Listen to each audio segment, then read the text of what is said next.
कोल्हापूर जिल्ह्यातील चंदगड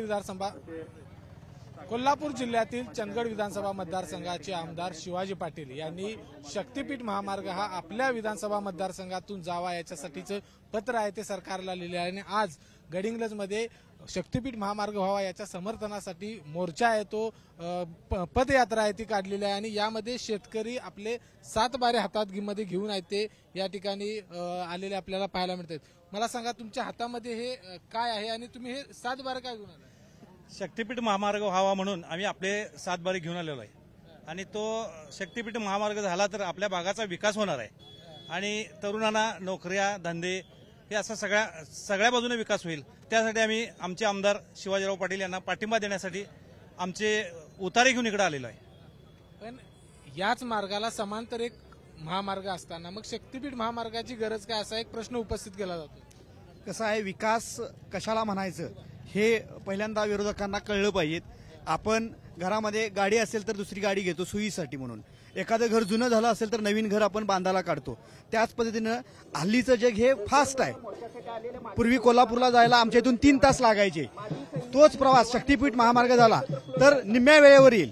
गोव्याला जाण्यासाठी मार्ग आहेत पण साधारण 2.5 ते 3 तास लागतात। तुम्ही महामार्ग झाला तर तोच प्रवास 1 तासामध्ये होईल। आज गोवा हे समुद्राचं ठिकाण आहे, बाहेरच्या देशातून जो काय माल येईल तो पोचवायला मोठे पण तुमच्या मतदारसंघातून घेऊन गेले तर शक्तीपीठला म्हणजे अंबाबाईला कुठे जोडला जातो मार्ग? हा मार्ग नागपूरवरून येणार आहे, त्यामुळे नागपूरवरून कोल्हापूरवरून तो बुदरगड कागल बुदरगड मधून चंदगड मधून आणावा अशी आमच्या आमदारांची अपेक्षा आहे। खरं तर तुम्ही हे गाव कुठलं तुमचं? गडिंग्लज। ही गडिंग्लज। तर हे काय तुम्ही 7 बारे घेऊन आले आता? 7 बारा देऊन आलोय म्हणजे आपला शेतकरी बांधवांचा ह्या शक्तीपीठ महामार्गाला आपल्याकडनं व्हावं आणि ह्याला समर्थन असावं म्हणून आपण 7 बारा घेऊन आलोय। आणि हे सर्वसामान्य हे शेतकरी आहे आणि एखादी 20,000 25,000च्या 2 व्हीलरनं आलोय। परवा जे मोर्चा आले 50 लाखाच्या फॉर्च्युनर 60-70 लाखाच्या गाडीतनं आम्ही कोण आलेला कोटीच्या गाडीतनं आलेला शेतकरी नाही आहे। तुम्ही हे सगळं सभा संपल्यानंतर पण असा आरोप होतोय की कोल्हापूर जिल्ह्यातले शेतकरी अल्पभूधारक आहेत, जर हा महामार्ग झाला तर त्यांची पूर्ण भूमिहीन होतील। ते अल्पभूधारक आहे ते मोर्चेकरी जे महाविकास व आघाडीवाले जे आलेत ना यांना अल्पनवा किती भूमी त्यांच्याकडे मिळालं तर त्यांना अल्पभूधारकच वाटते। त्यांच्या समोर तुमची किती आहे? त्यांच्या समोर आम्ही सगळे अल्पभूधारकच आहे, कारण हे 50-60 वर्षापर्यंत प्रस्थापित होते। त्यांच्या समोर आम्ही सर्व अल्पभूधारकच असणार आहे। हे मला सांगा, आता तुमचा हातामध्ये 7 बारा आहे, तुम्ही शक्तीपीठसाठी समर्थन करताय, मात्र शक्तीपीठची काय नेमकी गरज आहे?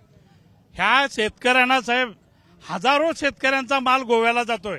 तुम्ही म्हटला समृद्धी महामार्ग आहे, समृद्धी हा नागपूर टू मुंबई आहे, गोव्याला जोडणारा हा जो आहे। आणि कोल्हापूरची जी महालक्ष्मी आहे 3.5 शक्तीपीठात एक शक्तीपीठ आहे साहेब। ते कोल्हापूरवाल्यांना अभिमान पाहिजे।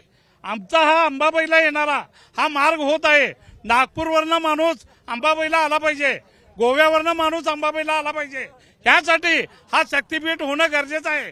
आणि काही लोकांनी जो विरोध केलाय म्हणजे महाविकास आघाडीच्या लोकांनी, त्यांनी जे कॉलेज उभा केलेले आहेत 3-3, 400 एकर जमिनी घेतल्यात, शेतकऱ्यांच्या लुबाडून घेतलेल्या आहेत साहेब। पण असं लुबाडून स्वतः मोठं होणार नाहीत। असं एक सांगितलं जाते की नागपूरवरून रत्नागिरी एक महामार्ग असताना त्याला समांतर दुसरा कशा? रत्नागिरी हा वेगळा होतोय साहेब, हा मार्ग वेगळा आहे। हा येणारा बेळगाव कोल्हापूर मार्गे गोव्याला येणारा हा मार्ग वेगळा आहे साहेब आणि हा होणं गरजेचं आहे। तर आपण बघितलं या ठिकाणी हे सगळे शेतकरी आहेत ते हातामध्ये 7 बारा घेऊन या ठिकाणी उभा राहिलेले आहेत आणि शक्तीपीठ महामार्गाला या ठिकाणी समर्थन देण्यासाठी ही पदयात्रा आहे ती आता निघत आहे। कॅमेरामन निलेश शेवाळेसह विजय केसरकर, एबीपी माझा, गडिंग्लज, कोल्हापूर। एबीपी माझा, उघडा डोळे बघा नीट।